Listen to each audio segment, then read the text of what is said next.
Hi, and welcome. You're listening to the X22 Report. My name is Dave, and this is episode 1264B, and today's date is April 26, 2017, and the title of the episode is, Do You Feel It? Something Just Changed.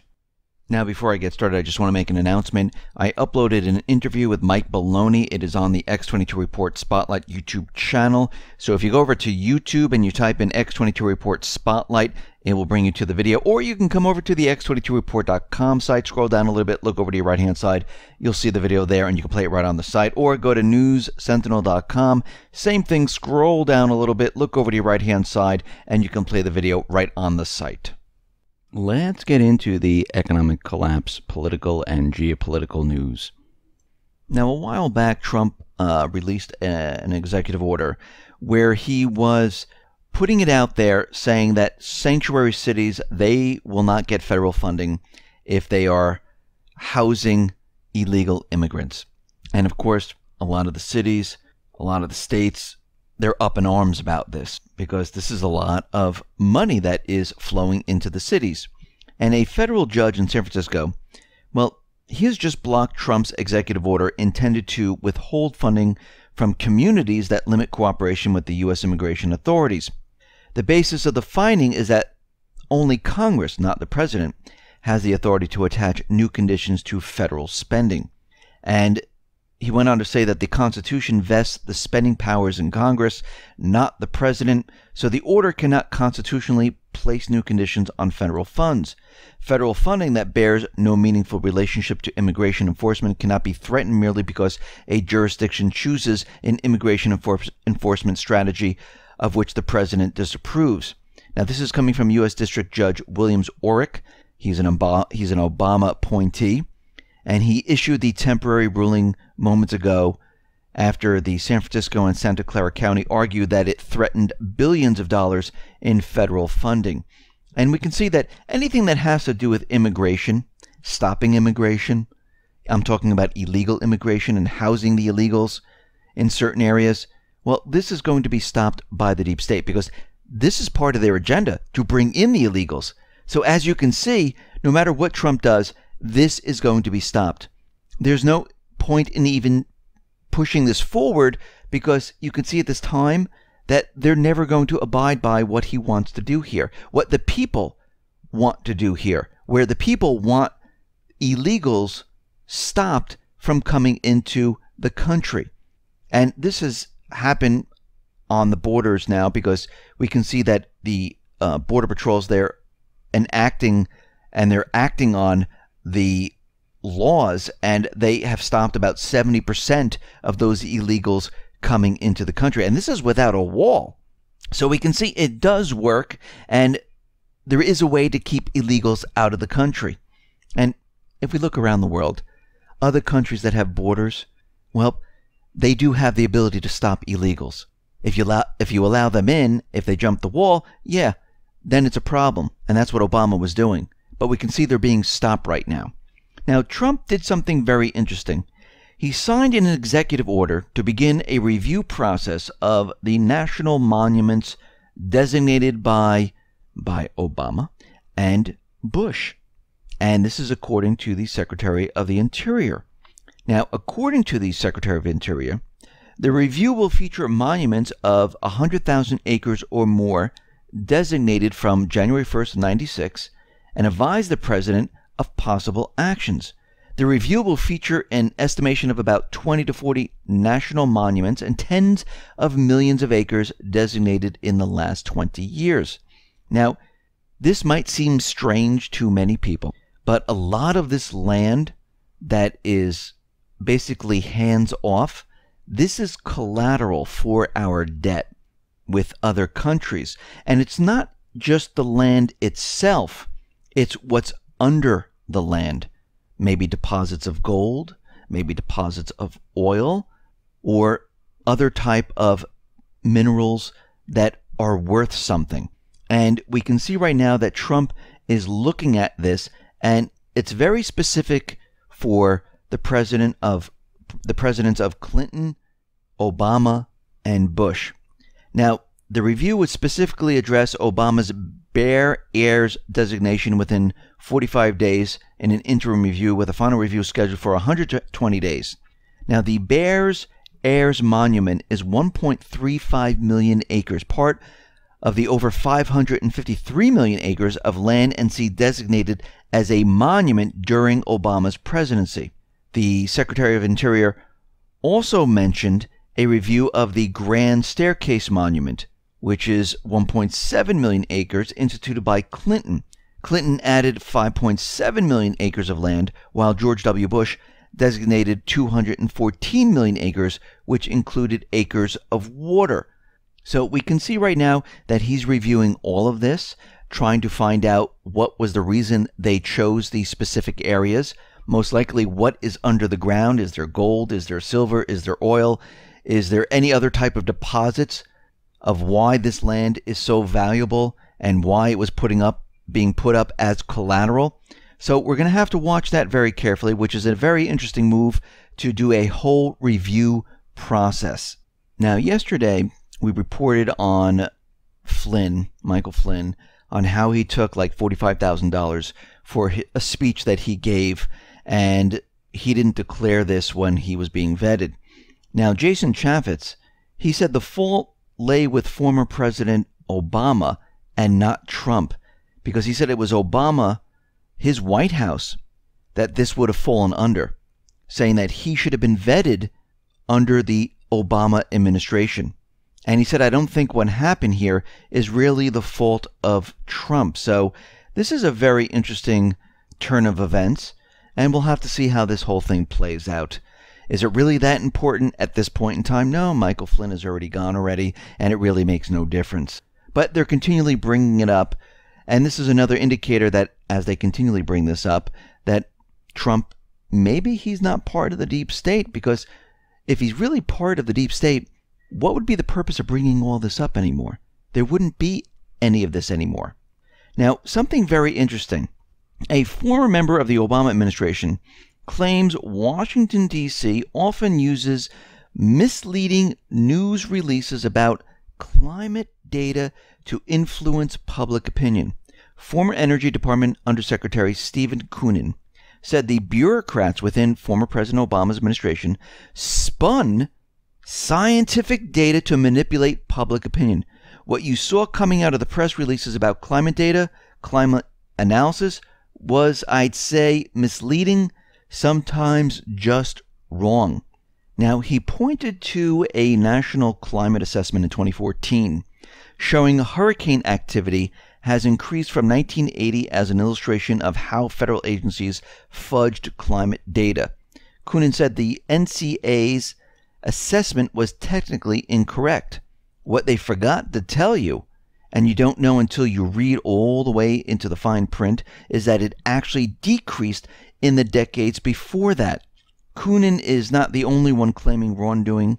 House lawmakers with the Committee on Scientific Space and Technology, for instance, recently jump-started an investigation into NOAA after a whistleblower said agency scientists rushed a landmark global warming study to influence policymakers.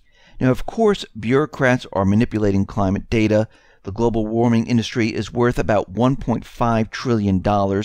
And once the word comes out that this is completely fake, phony, and false, what happens to their industry? Remember, their entire goal was to place a carbon tax on every single person.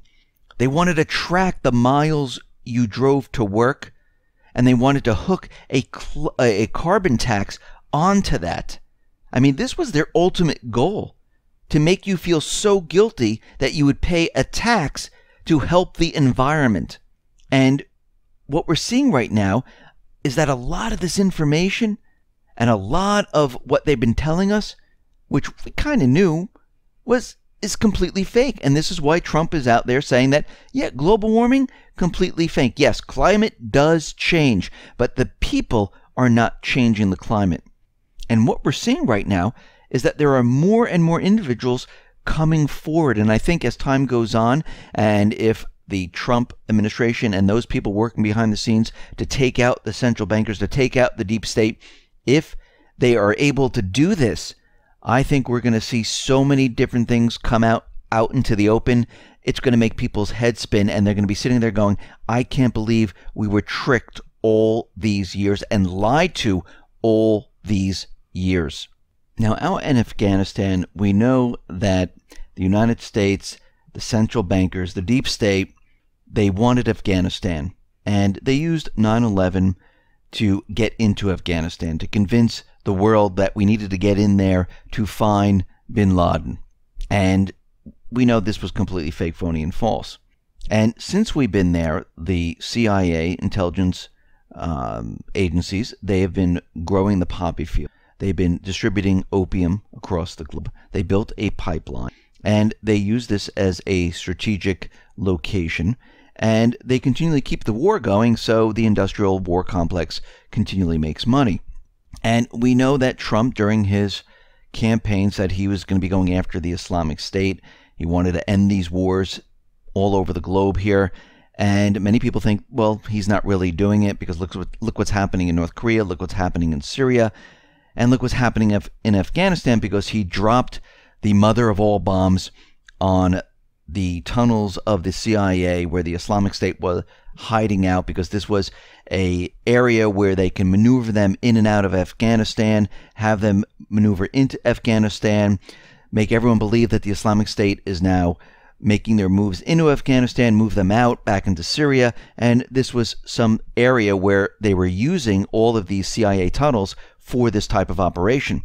And after the bomb was dropped, people were saying, well, should we inspect the area? Well, the U.S. and Afghan troops, they have gone to the site now where the 11-ton mother of all bombs was dropped, and they are sweeping the area, getting rid of the Islamic State, going through the tunnels that are still there and still operational. And it looks like this operation is actually moving forward, and they're actually going after the Islamic State. Now, we also see out in North Korea and South Korea, the propaganda is continually being put out there that North Korea is going to attack any minute.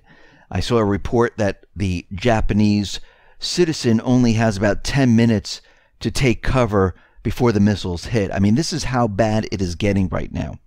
And we see the THAAD missile system, well, that is being moved into position in South Korea to their deployment sites.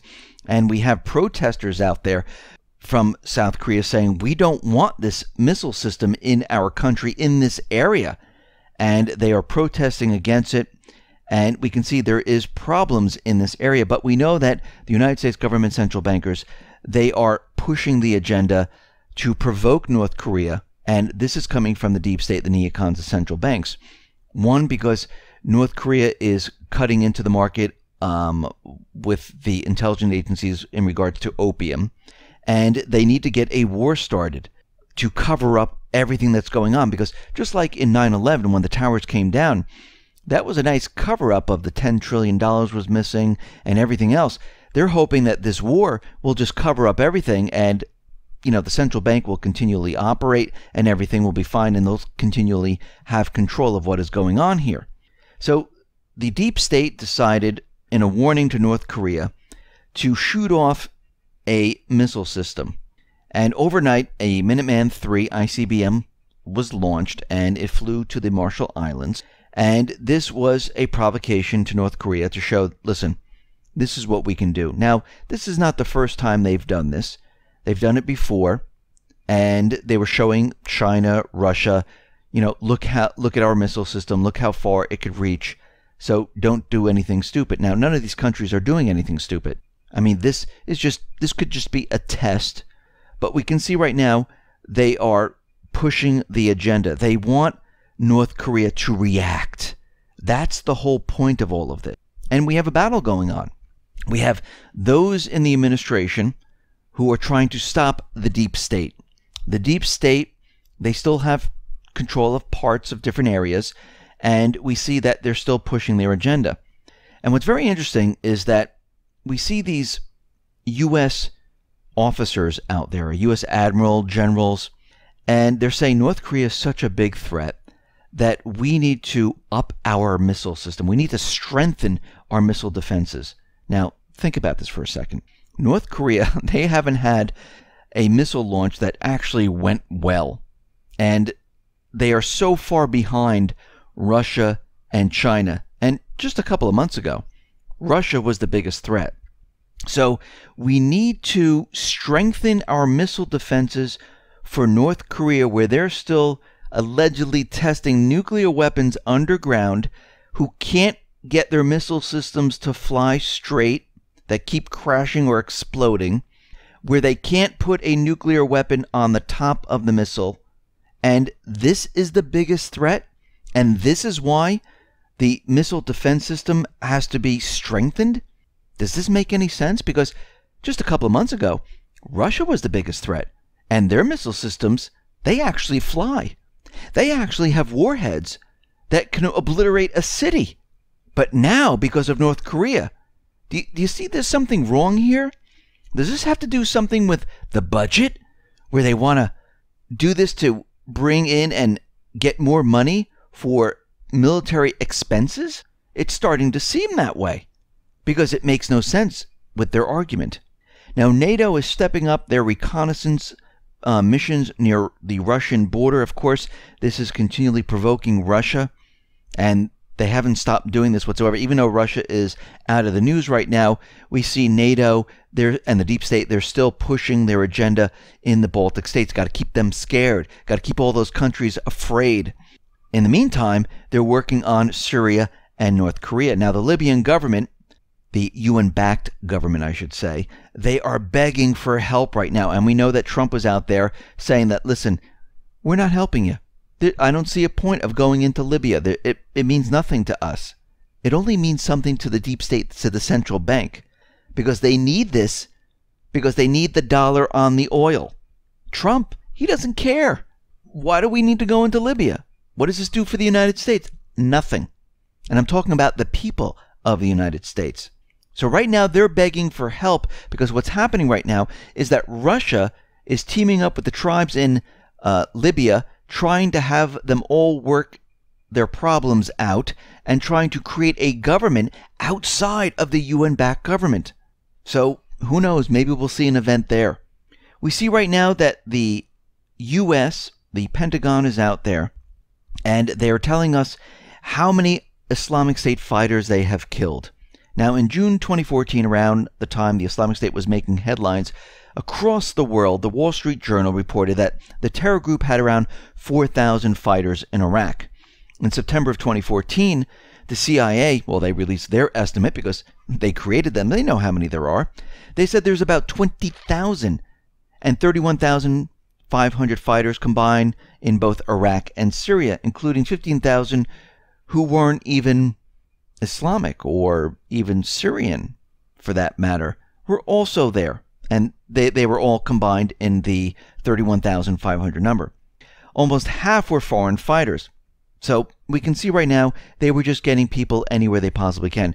And by the way, all those reports of the FBI and everyone seeing, recruitment to get into the Islamic State, well, that was coming from the intelligence agency. They were the ones recruiting individuals to get into the paid mercenary army to go and join the Islamic State. That's what that was all about.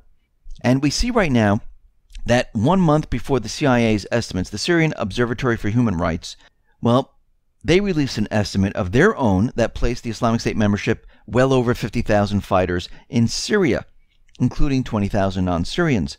But we know that the Syrian Observatory for Human Rights, this is run by one man who owns a clothing shop in Coventry, England, and he hasn't really been back to Syria whatsoever. The Pentagon claims to have killed over 70,000 militants since June of 2014, while only killing 229 civilians. Now, that's an alleged hit rate of 99%. We know this is not true.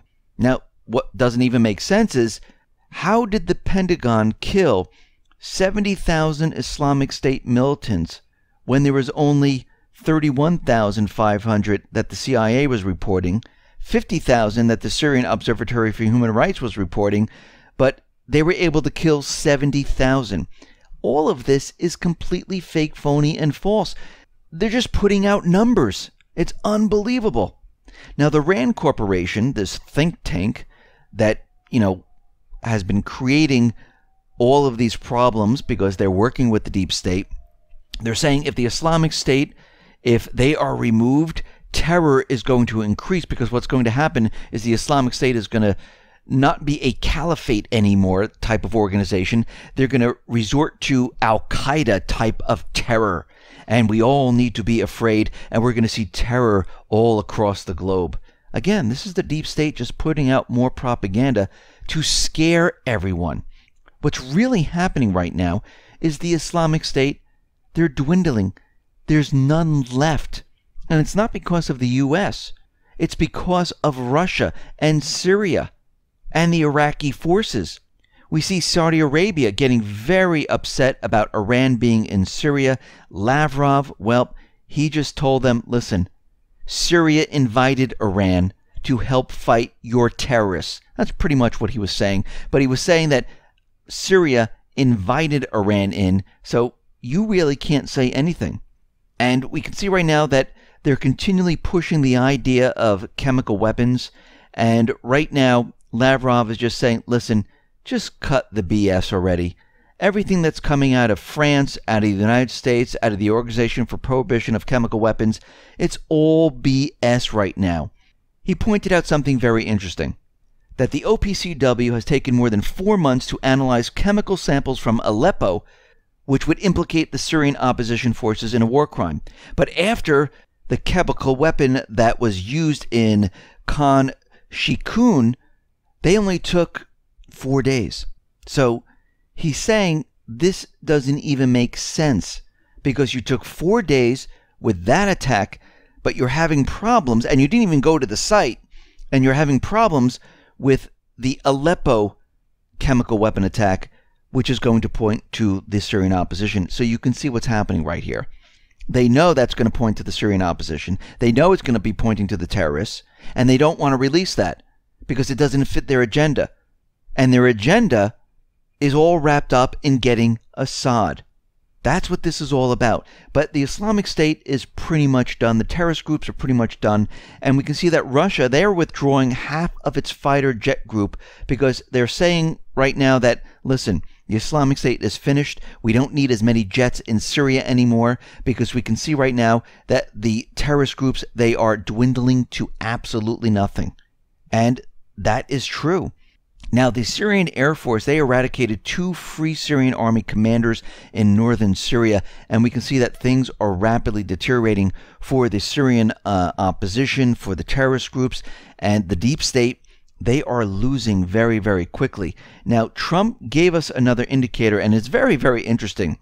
During the UN Security Council ambassador meeting, which he had, they asked him, should we remove Assad? And he said, this is not a deal breaker. He says, I don't really care if he stays or goes. He says, it's up to the Syrian people to decide. Now, this was in a meeting with 15 ambassadors from the UN.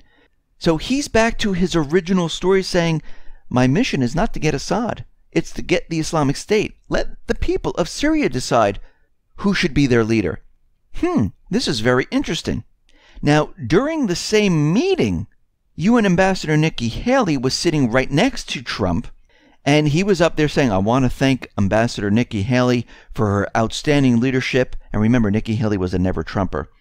And he went on to say, and he kind of made it like a joke, she's doing a good job, he said. Now, does everybody like Nikki, he asked? Because if you don't, she can easily be replaced.